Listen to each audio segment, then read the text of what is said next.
All right, let's talk about it, y'all. What's going on, man? Tom Fornelli's QB rankings came out today, man. Let's give it a look. Let's see if I agree, disagree, how I rank the quarterbacks. Let's do it. All right, so at number one, you got Cam Ward. I got to say, it's hard for me to really disagree with that. I just did a video earlier today about Cam Ward getting his deal, and his NIL deal, obviously, with Adidas. And he's having a great season, y'all. He's lighting it up. 2,000-plus yards passing, 24 touchdowns, 5 picks. He looks good, man. He's led Miami kind of back to where they used to be way back when. Still got a lot of season left, but I like Cam Ward, so I don't disagree with that right here. Next, he has Dylan Gabriel, followed by Garrett Nussmeier. Dylan Gabriel's having a phenomenal season as well. Obviously transferred over last year from Oklahoma. He's having a pretty good year for them. Consensus number one team, right? Number one team in the AP poll. Looks good. Had a good game, good showing against Ohio State. Can't complain there, man. I think he's been phenomenal this year, taking the reads, dissecting the defense, making big-time throws. All right, next, I do really like this dude, Garrett Nussmeier. Now, I know he's had some games where he might have looked, a little shaky at some points, but I think when the game's on the line, he's performed. That game against Ole Miss, they could have easily lost. He performed big and made big throws. Kyron Lacey, Caden Durham starting to come on a little bit. The key that I pointed out with some of my videos with him is I like the way he throws. I feel like they take too many shot plays, though. But they believe in this guy. They want to throw it more than they want to run it.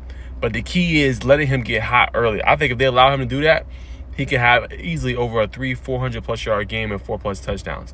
He's that good. But the key is heating him up, right? And that's getting the ball to Mason Taylor. That's giving them short reads and then go over the top with Kyron Lacey, some of them deep down the field weapons.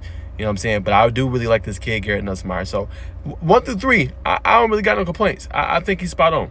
All right, next he has Clay Klubnik, who's having a marvelous season for Clemson. That's been the biggest question. A lot of people were down on Clemson after they lost to Georgia, especially in that second half when Georgia pulled away and whooped them.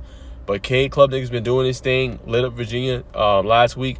The key for him is going to be, can he keep this up when they play pivotal games down the stretch, right? When they go into potentially the ACC championship game, when they got to play Louisville and other teams, can he perform at that high end? They found a groove. Brian Westco's playing well. Their true freshman is playing well. And it looks good. Can he keep it up? We're going to see.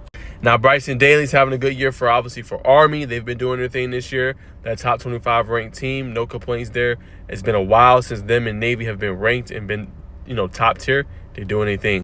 And then also, I like Avery Johnson. Avery Johnson was pivotal in that win they had against Colorado, man. Came up with some big plays down the stretch of that one. Really was, leading them to victory. Has Kansas State right in that contention for a Big 12 spot in the championship game if they continue to win. He's been pretty good this season. I've liked the way he played. I watched that game, and I was thoroughly impressed. So he's going to be one to continue to watch. Drew Aller, same thing. Having a good year for Penn State. Penn State is top rated, I think, number 3 overall or number 4 overall in the AP poll. They've been doing their thing. So Drew Aller's been having a good season. A lot of people pointed him out early, as kind of like that Big 12, not Big 12, I'm sorry, y'all, Big 10, all Big 10 type player, and he's performed, man. So they got more tests coming up. They're going to have to play some stellar teams down the stretch. We're going to find a lot about Drew Aller. Then you got Rocco Bett from Iowa State. They're having a good year. Struggled a little bit against UCF, but got it together in the key pivotal moments to pull out that game. So he's going to have to continue to play well if they're going to have a shot at that Big 12 championship as well. Been playing pretty good. Now, Brady Cook has been up and down for Missouri. Down against Texas A&M, they couldn't get nothing going offensive. They struggled mightily in that game. But I thought, for the most part, his play has been decent. It's been decent. So it's going to be important for him going forward, right? You got Luther Burden, who's one of the best receivers going into this NFL draft, getting him involved, heating him up. You know what I'm saying? But they got some tough games. I want to see how Brady Cook performs against this Alabama team that's really, really good.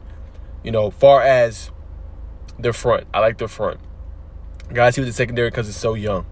But I want to see how he performs against Alabama. Alabama got the back against the walls. If you can go in that game and perform at a high-end level, hey, you feel pretty good about that. So him at 9, don't disagree. Only thing I would say, if he got 10, he has Sawyer Robertson. I just don't understand why Shedeur is not on this list. I think Shedeur is having a great season for Colorado. That would be one I will point out. I feel like he should be on this list personally.